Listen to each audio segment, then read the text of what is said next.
Gut microbiome. Do you know what it is? What pre and probiotics are?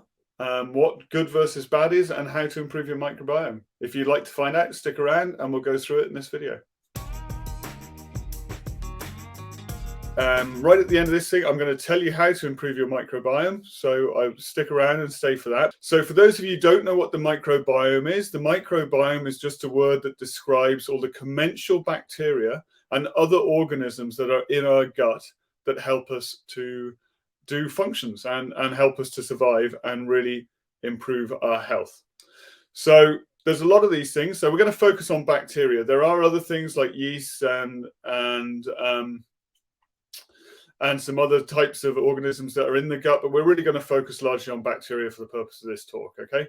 And there are loads of bacteria in your gut. There's about 100 billion, the estimates are made, that is in your gut. So if you want to measure that, that's about 2 pounds worth of bacteria living inside your gut at any one time. So that's quite a lot. It's a huge number of organisms.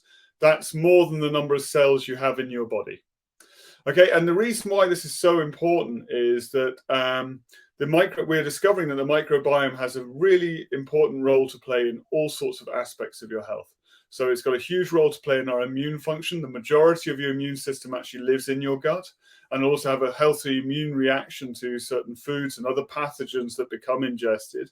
It's absolutely essential that you have a good, healthy, functioning microbiome. We found out it's also involved in your ability to handle blood sugar, so it has a role in insulin stability. And not least is we actually can't digest some of the foods that we eat without the assistance of gut bacteria to ferment those foods and produce byproducts that we can then absorb. The microbiome is not limited to your gut. You actually have bacteria in your mouth. You have bacteria in your nose and up in your nasopharyngeal area. You will have bacteria in your lungs, and you even have bacteria covering your skin. And a healthy microbiome, a healthy balance of all these bacteria is really important for good health and proper functioning of those organs. So let's move on. Okay, so it's not just in the gut. Now, if you are interested in that, by the way, and you want to go and read more about this stuff like I do, if that interests you, you just want to go looking for papers like the gut-liver axis, or the gut-lung axis, or the gut-brain axis. And there's loads of papers detailing about this, about the interactions between your gut health and other functions within your body. Okay, pre and probiotics, what are they? Okay, so probiotics are just where you may be familiar from probiotic supplements. Well, these supplements are basically just giving you the strains of bacteria that they say they're giving you. Okay, they'll be saying they're giving you 14 different strains or whatever it is. Okay, and that's what a prebiotic is, or a probiotic. Sorry, a prebiotic is really the fuel that those bacteria need to survive. So all bacteria are living organisms, and they all require a fuel source to survive, so that they can multiply and survive within your gut. Now, the benefit to us is that this metabolism of certain foodstuffs that we eat by the gut is really beneficial for us and helps us to then absorb those foods. For example, bacteria digest fibers and produce something called short-chain fatty acids. Short-chain fatty acids are absolutely essential to keep your gut integrity, to keep membrane integrity. And these are not only in your gut, but throughout your body. And these are really functionally very important for us. So prebiotics are really the fuel that supplies the probiotic, or the bacteria, to survive.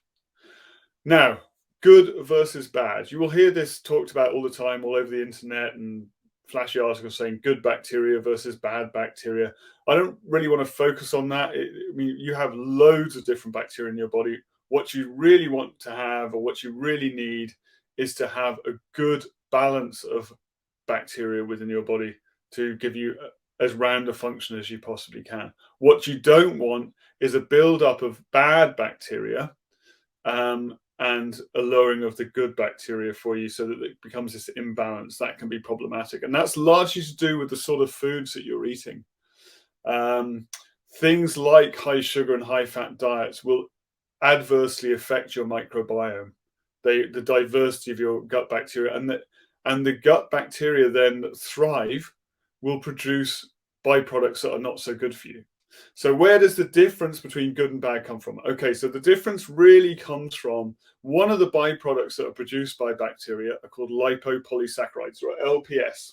Okay, and lipopolysaccharides are a sort of molecule. Now, some of them are really good for you, and they're quite anti-inflammatory. They dampen down inflammation. Some of the and therefore those lipopolysaccharides, or the bacteria that produce those lipopolysaccharides, are deemed to be good. The ones that produce lipopolysaccharides that are inflammatory for you, these are deemed to be bad, and that's where the good-bad differentiation comes from.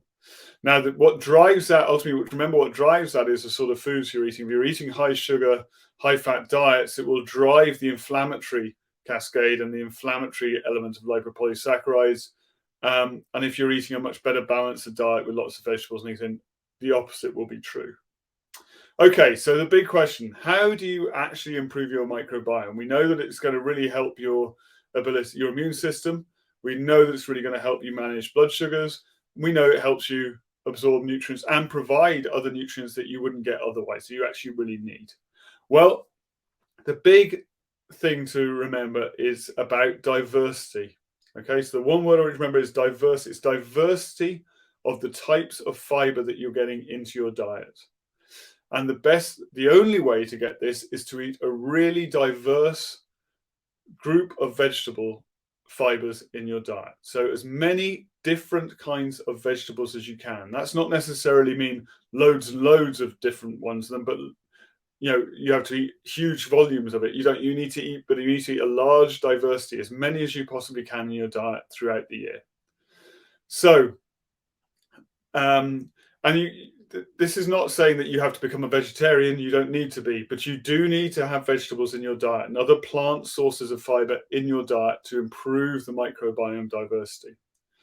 Now, one of the best ways to do this, and the way that I promote to a lot of people, is to actually blend plant fibers together in a drink and drink this every day. And this can really help improve your microbiome diversity. So what you would do is you would get as many different vegetables as you can, 14, 15 if you can, include everything: Brussels sprouts, cabbages, parsnips, carrots, turnips, chards, spinach, broccolis, radishes, whatever you can lay your hands on, buy those and get them. Try and find sources of organic vegetable if you can, or grown vegetables that are grown locally to you, and you know whether they've been sprayed with certain chemicals or they haven't been. You don't really want the chemical load to get into you, so you really want to try and get as clean as you can, but you get a big diversity. Now, you don't need loads. It's not like you need to go and buy a whole kilo of carrots. You can buy one carrot, and it will probably last you a week if it's big enough to make this drink. Okay, so you get all the diverse different vegetable fibers you have, and then you're going to make a drink every day with these different vegetables. Now, you can prepare early. You can cut everything up into little bits, mix it all together.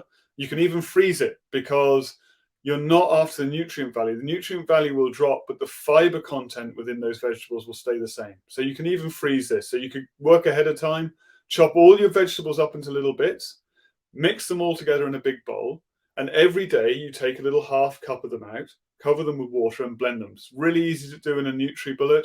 You don't have to have one of those. If you've got one of those handheld blenders, you can do it that way, and you can just put it in a jar and blend it. Okay, so you could prepare ahead of time, chop everything up together, mix it all into a big bowl, and then just take a small scoop out, mix it with water, blend that, and drink it every day. Now, this is not some sort of tasty green smoothie. Okay, you can absolutely add a bit of cooking apple to it if you want to sweeten it a little bit and make it more palatable. It's not designed to be like this nice drink that you sit around sipping. You just need to knock this back. This is about getting as much fiber as you can into yourself to improve your microbiome. Okay, until the next time.